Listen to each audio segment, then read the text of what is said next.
So, I realize I've never introduced myself before. I'm Ranjana, head of media at GourmetPro. Today, I'm talking to Ben Diez, ex-head of data strategy at McDonald's, and we're talking about AI. The hype, the real stuff, the misconceptions, where it's actually changing things, and the places where AI has absolutely no business being involved. Like that voice-activated fridge with no handle that doesn't let you get to your food. If there's one conversation that will change how your team thinks about AI, this is it. There's a link in the description if you want Ben in a room with your people. Enjoy and subscribe.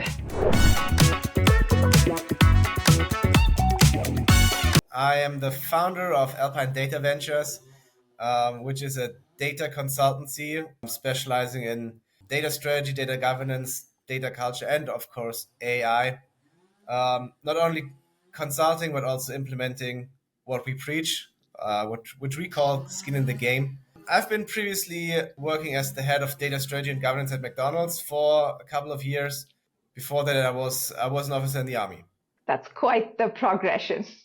There's no logic behind that. I just did whatever I felt was cool at that time. My company, Alpine Data Ventures, is a consultancy which consults companies that have been digitized and do own data to answer the question what to do with their data. We are four founders and everybody has their own specific set of skills, so we can offer a rather wide variety of services going from data infrastructure, building Power BI or BI dashboards and tools in general, to coming up with data strategy, data governance, accompanying your company in building a data-driven culture.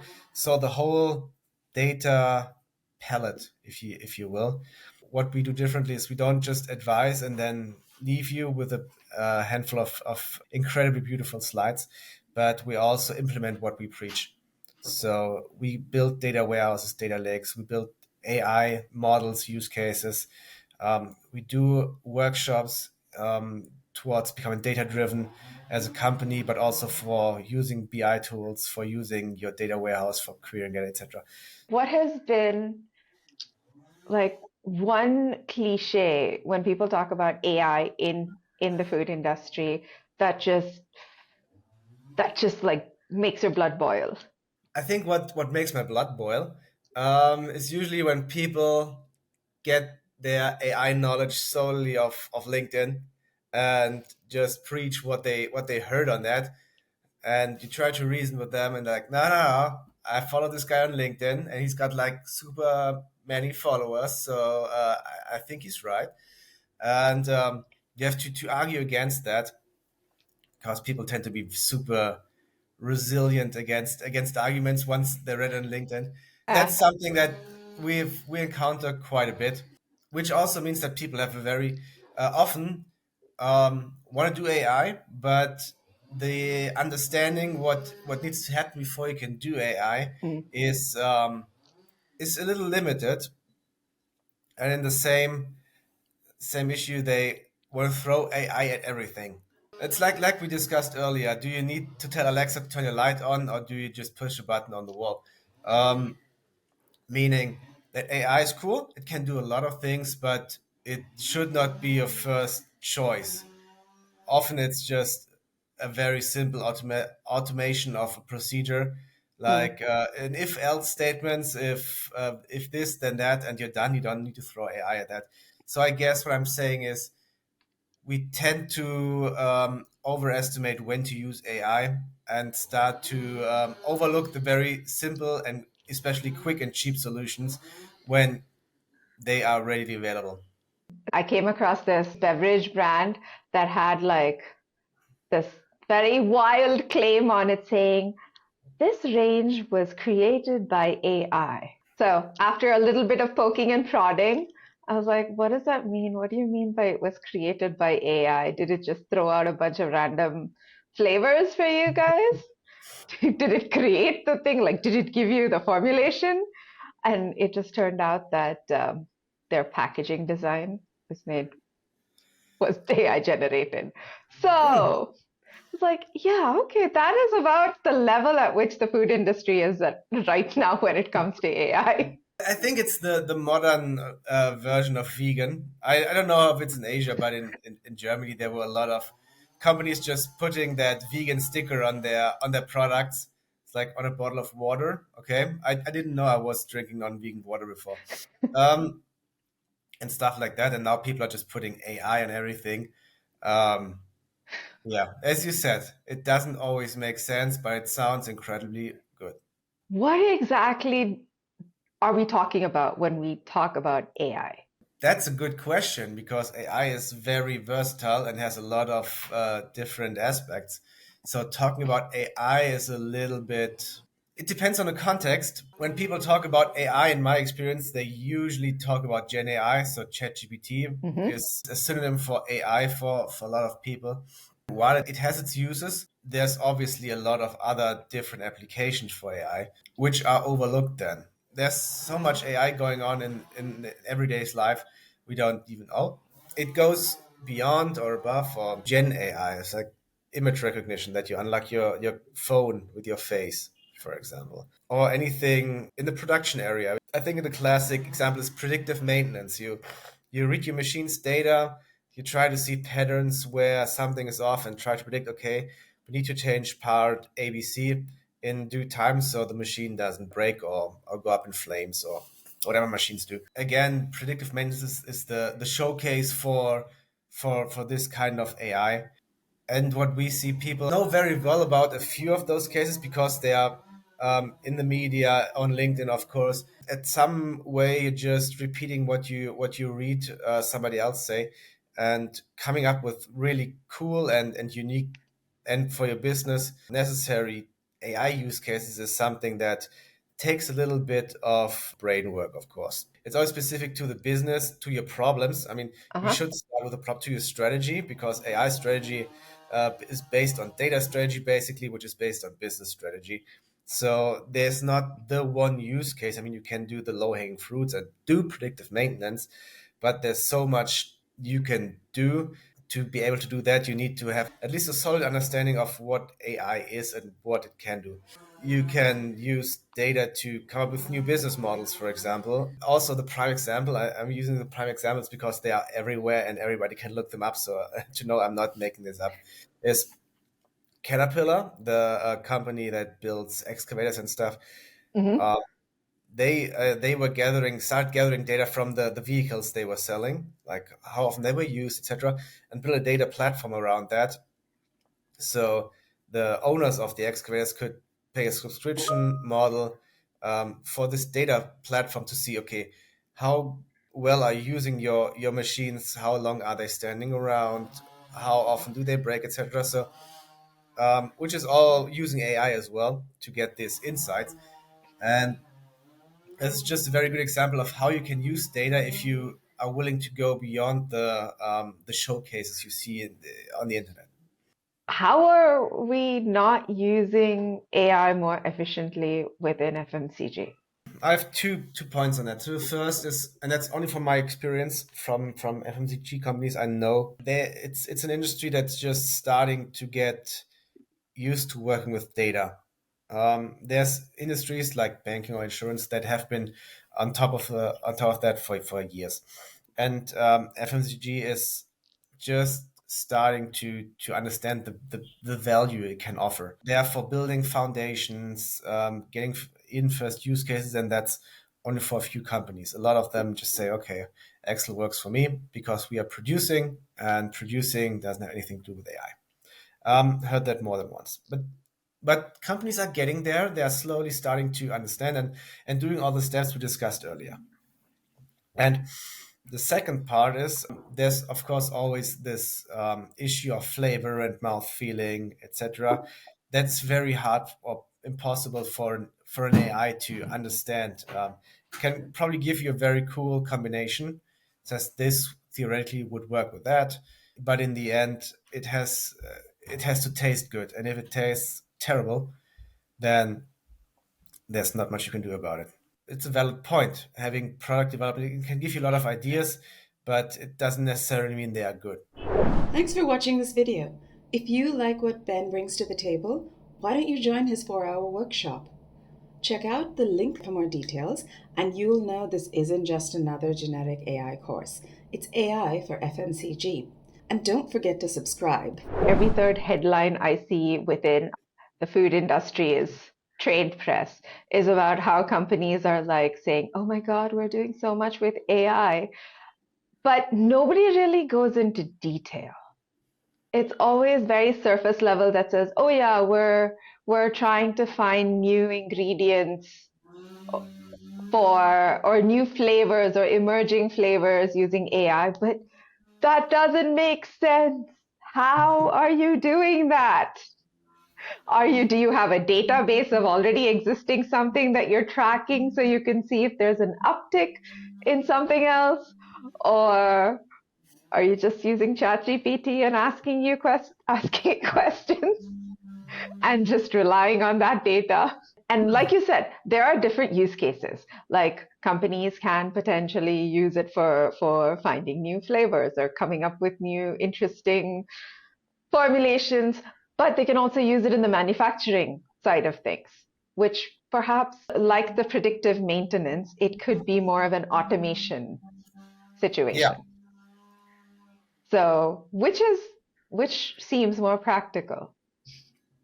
I think when you look at AI, you could probably also say we go a little bit further and not only talk about flavors and production. You can also use it for marketing, Hmm. basically um, for any business area or any business domain. You need to be careful with data privacy laws, etc. Of course, but just limiting it to an industry's specific traits would be a little short-sighted. Then again, of course, you can use it to learn more about your customers, to make better products, because products are developed. That's why I see in a lot on trade fairs that companies develop and often using AI to come up with new flavors just because they can and without testing it on customers. They're like, we have this amazing flavor. I went to a trade fair a while ago and they were like, this is 100% vegan. And I said, it tastes terrible. Yes, but it's vegan. And I think this is an issue that people sometimes forget in the flavor part because AI can't taste it. It relies on the data supplied to it, that you always need the human aspect in there. But then you can use anything in the production area, like reduce waste, for example, see where does Yeah. waste come up, and which is especially in the sustainable world is important, or to save money. It's not the worst either. I think there's a lot of specific to every production facility that they want to handle, like automate your logistics or your storage operations, or optimize, not automate. And I guess there's a lot of possibilities. Everybody is sitting on so much data right now. It's just figuring out how to best utilize that data so that you get something out of it. Yes, it's true to some extent. So if you want to do something in your specific domain or in your company, you need the underlying data for that. That data you need to obtain, of course. So it's the question, how do I gather the data? It is correct, it's complete, it's accurate, it's on time, etc. This is something which is part of a data strategy, which is often overlooked because a lot of people we talk to want to start with the AI part, and you say, okay, do you have the data for that?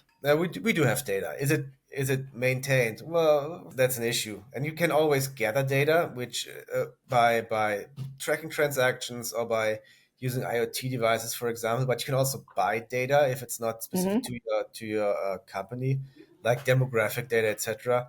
So the question is, where do you get the data to train the AI you want to use? You can always go two ways. You can say, okay, we have this data. What can we do with it? Or other way around, we want to do this. What data do we need for it? Or a mix of both. When you talk to companies that either want to use AI or want some kind of a data strategy, what are some of the most common things that they come and ask you for, especially in food? It's not necessarily restricted to food because there's a lot of similarities. There's a few companies who just go in and just say, I want to do AI. And then we do the whole shebang you just heard. But to be fair, there's a lot of companies who understood that you have to build lay the foundation first.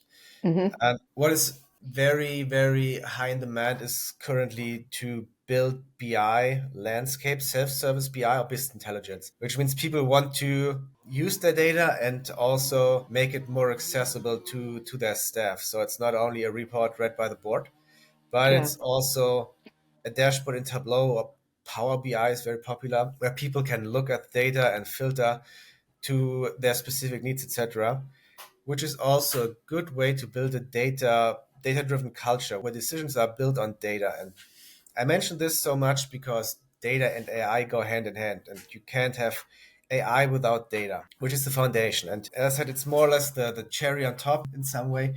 So you have to make your way there, and having a solid BI foundation, or which also makes you get a solid data foundation, is a Mm. very great approach. Because if you say, okay, we want to do AI, we want to use Power BI, for example, then the question is, do you have the data, a data warehouse, a data lake, or do you just have an Excel file which everybody writes their stuff in? This is something that we do fairly often, and which is a good first step because it gives you this solid foundation I mentioned and gets your people on board. The reason that 95% of AI projects fails because a lot of times people are not on board with it because they don't understand it, they don't get the reason Okay. behind it.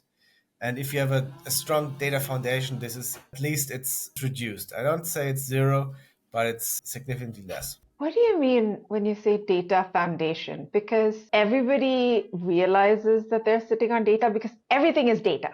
Yeah. Is it that the data is not being collected in an organized manner? And that's why people are struggling with the foundation for this? Yes. And there's actually more than these factors to it. To do all that, you need data. That I think Hmm. that should be clear. The question is, how do you gather it?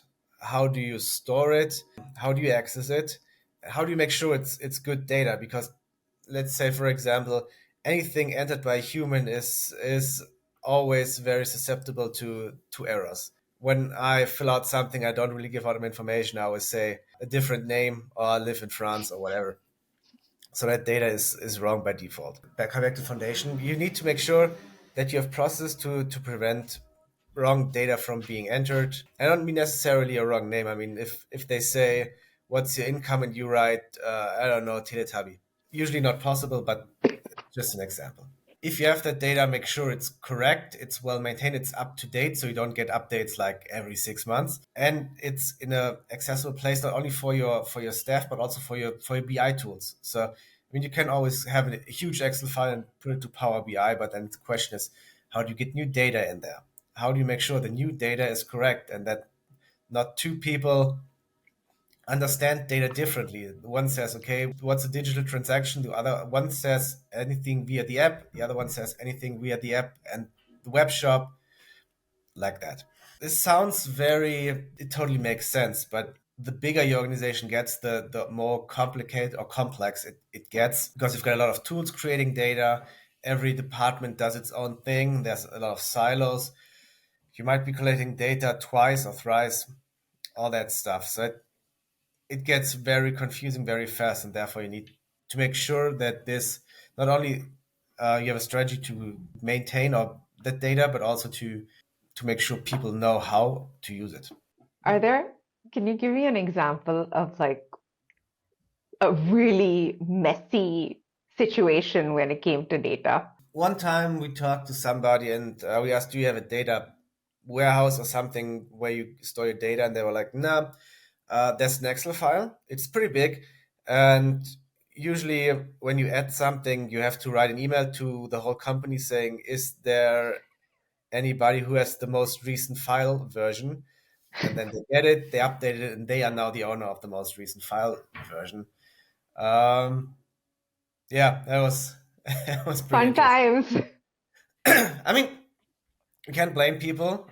It's and now data is very abstract for a lot of people because it's not as tangible as a physical product. A lot of processes you have to be aware that they have grown over years and decades Hmm. and always been like a little neglected. And it's very good that companies now say, okay, we need to do something about our data. But still, the legacy solutions are sometimes a little entertaining. Has anyone used anything older than Excel? No, not No. that we know of.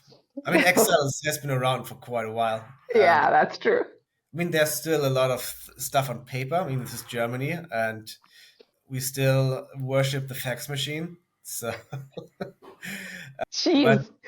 yeah, I know. I, We all know. I don't think I've even seen a fax machine in real life. Yeah, it looks like a telephone mixed with a printer.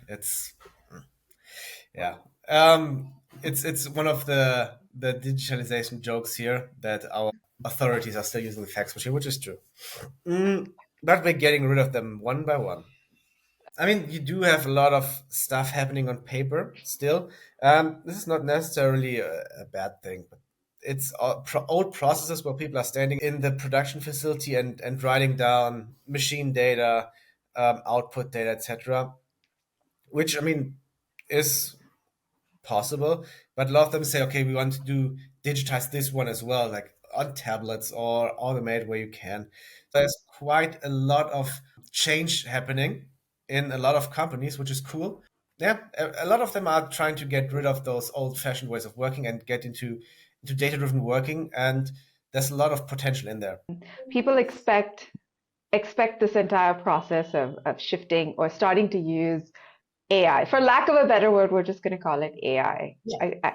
When they say that they want, when companies, brands, when they say that they want to work in a more data-driven manner, what are some of the things that they don't really expect? Yes, we talked about data management, but even, I mean, as somebody who looks at governance, how does that come into play? Yeah, that's a good point. Governance is one of my areas of expertise and one of my favorite parts, but it's probably not the sexiest part of data because you can use AI to take care of your data. That is possible, but to a huge extent, you still need humans who understand the data, who can classify them, who can maintain the correctness. It's not the sexiest job in the world to say, okay, here is 1,000 products. Please make sure that all the data on each product is correct, up to date, and ready to use. The text time, that's very repetitive. It's hard to find somebody who says, boy, I would love to do that for the next 4 days. Does this still start with a manual? It depends. You can do an AI approach and try to have AI classify your data or look at your data. But at some point, there's humans on the loop who have to make sure it's correct. Of course, there's like data attributes that are named net sales or product name. Yeah, but you also have legacy systems or systems that just call an attribute like ABC123, and then there's product data in there. It might get difficult, and you need somebody who knows what this means because, and that's something we also learned, documentation is scarce. Mm. So, I mean, I get it. It's not fun to do documentation, but you do need it. And, well, only few companies do it very thoroughly.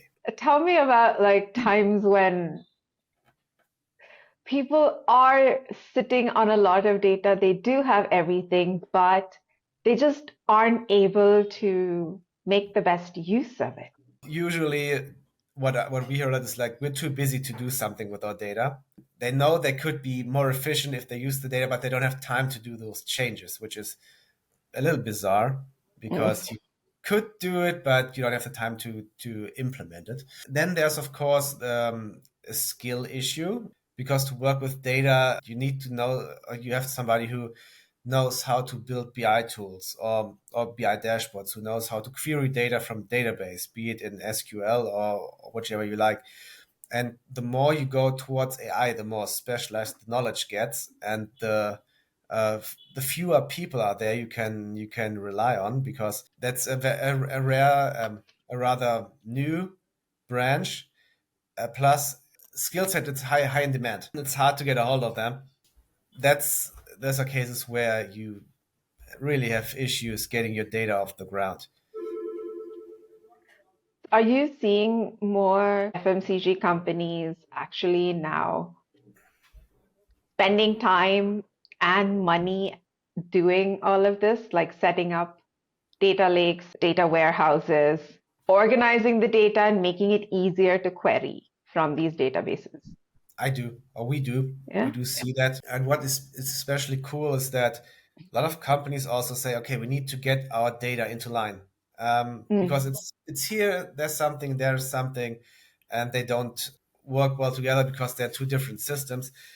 There's a lot of projects where companies want to standardize their data, like for example, their product data, and to formalize roles. That's very Mm. important. Who does what, and what are they allowed to see, to do, etc. The cool thing is, often it's not necessarily to start from scratch, but you usually have processes in place that are not formalized.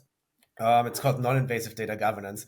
So where you take things that are already there and try to formalize it without being too much into people's faces. But still, a lot of companies we talk to, also in the FMCG area, are trying to make progress on that, which is very cool. But depending on the maturity of the company, it's either a rather quick fix or it takes a little longer. What we see a lot is this delta between expectation and reality, that because they are not that data literate often, they expect to be much cheaper than it actually is. It's like, can you build me a data warehouse for 5,000 euros? Like, that unlikely.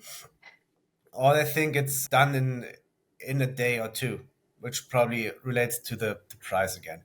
We have to make sure data is there, that it's in the correct format, and they're like, no. And I mean, it's right click, save as, and that's it. I do it in Excel all the time, so it's not that hard.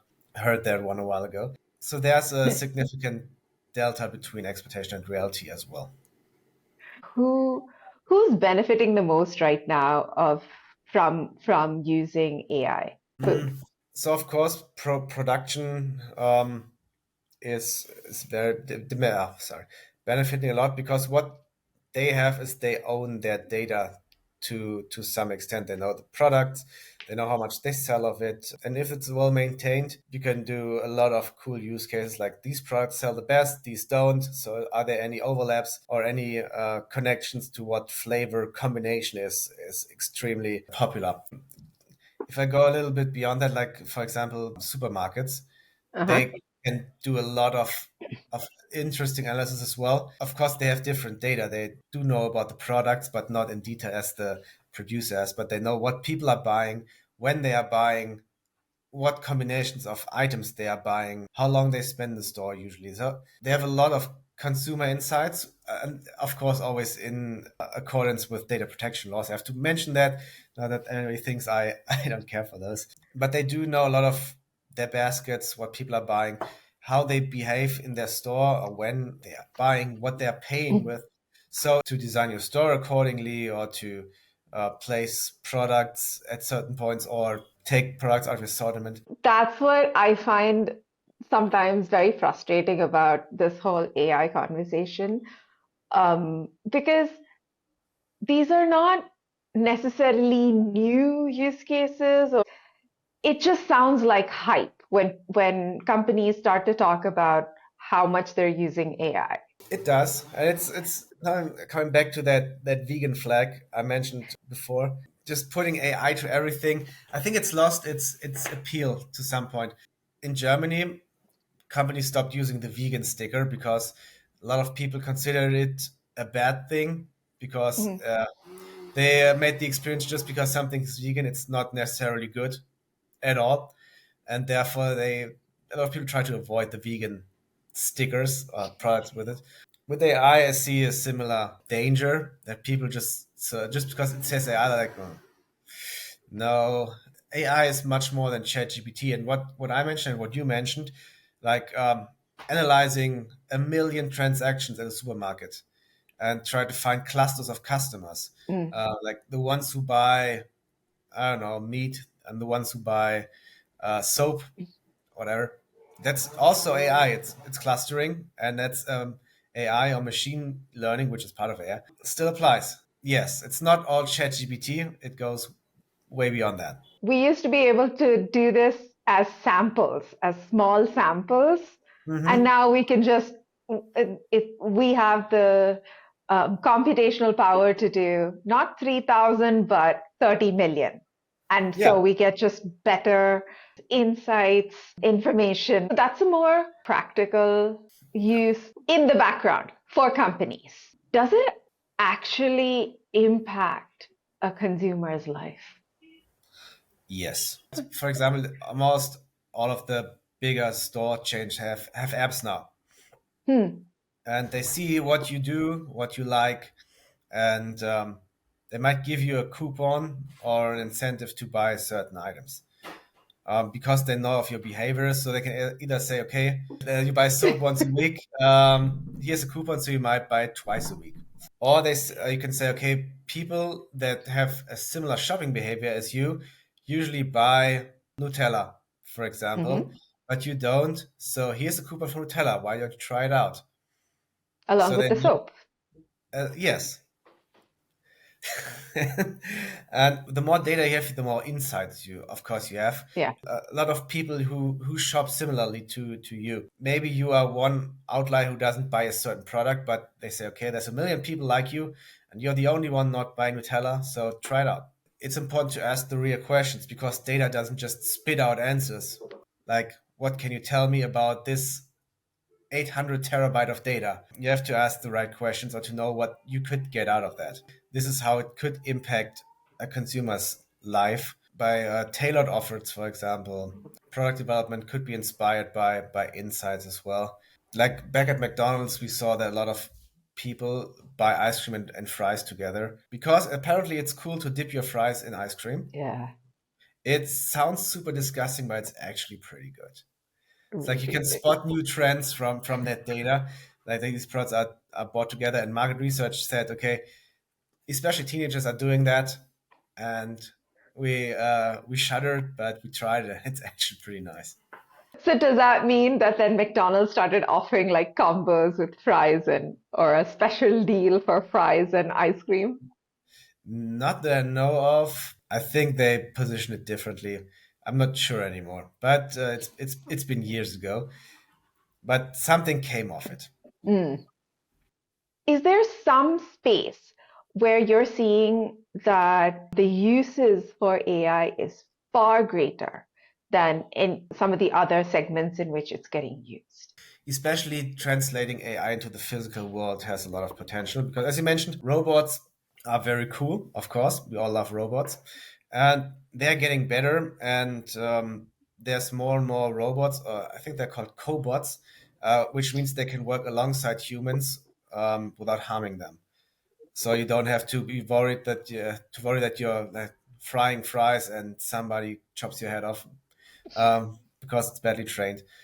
It has a lot of potential, especially since they could work around the clock. I mean, if you want to eat fries at 3 in the morning, that's on you. But in times of labor shortage, in some areas, that's especially helpful. It does need a lot of training data, of course, to understand how the physical world works. A lot of models are very well trained, but you need to Mm. give your own company's touch because your products might look different, for example. But having that in place might save you money because it doesn't really get sick. It could work around the clock. So if you have an assembly line manufacturing where people are just standing there and sorting through items, if you can automate that to some extent, that might make you a little bit more efficient because in the end, using data and AI is about making your process more efficient, and using robots for that is one of the possibilities, of course, and a cool one.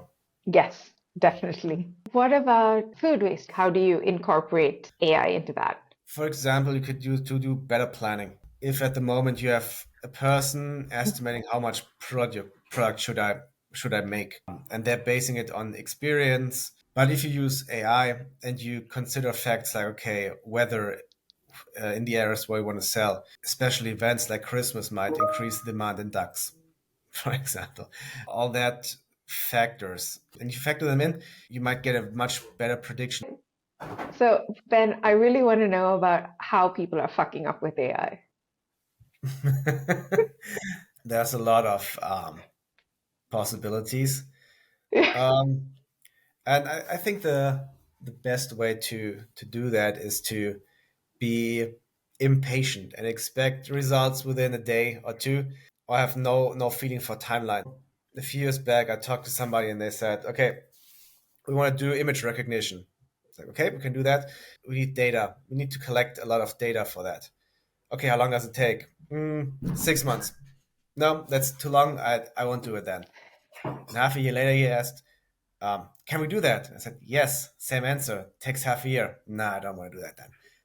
1 year later, same question. And I mean, you have to get started at some point, and just because it takes like half a year to get like, I mean, it was total long shot. Could have been quicker or taken longer. I don't know, but that's a pretty good example of what we see a lot of times, that people want to do something with data and they want to do it fast, and if it doesn't go fast, then it's not interesting anymore. Mm. Another thing would be to develop everything data and AI wise on a certain level of management without taking the people who work on the shop floor with you, because then you build tools or models or use cases, whatever, and then you introduce them like out of the blue and say, "Now this is what we do starting tomorrow." And usually people who've been doing the job for years say, "Why are you trying to replace me? I'm not doing that, and I am not using it."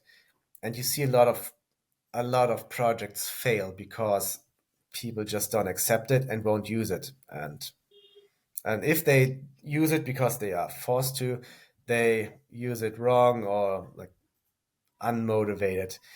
It's a very Yeah. clear way to kill your project. If they don't know about anything AI wise, they are always afraid that AI will take their jobs, for example, Yeah. and they try to avoid using it as much as possible. Or people are just reluctant to change, and that's actually the only thing I remembered from my org psychology studies back at university. People hate change. Just saying we do something differently doesn't work at all. And that's actually a common misconception, and why a lot of times data initiatives in general fail, because people think, okay, we say we use data now, and everybody shouts hooray and is on board, but it takes a very thorough process that might take months or even years to get from a legacy company to a data driven company. It's not something you do in a 2-day workshop. It's something that has to be built and constantly evolved over a long period of time. AI is helping, particularly in things like product development and like just the R&D process, where it helps you save a lot of time. Do you see more of that happening? And we're not doing that in the FMCG area, but in the area of research on new materials. There we built a tool. It's like ChatGPT, but with your own company data, where scientists can upload their research and everything they have written down, etc. And this tool can actually combine those information and give you answer your questions about what it knows, of course, but also can do the transfer and say this would work if you combine those two materials. This would happen. I mean, it's not always 100% accurate. We'll work on tweaking that, but it does give you a lot of information about what would happen if we did that, based on the research it already knows, and that gives you a lot of. It saves time because you come up with a lot Yeah. of ideas very quickly. And I'm guessing it also saves a lot of money It does, for of course. actually. That Yeah. in that case, time is money, Yeah. and I mean, because you can probably answer those questions with the right scientist as well, but AI says, okay, I know that. So this material will probably go up in flames when you approach, I don't know, air. I don't know. I'm trying to think of weird now flavor combinations.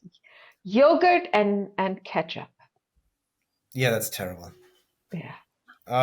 What did we have? Nougat and garlic. It's, Uh, yeah, I'll put Nutella on your fries. It's yeah. Oh, not popular, but um, wait, terrible. Nutella on fries is also popular?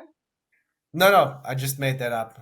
Okay, you might have just made the new big trend. If people are having milkshake and or ice cream and fries, they will definitely do Nutella and fries. Yes, they will probably do that.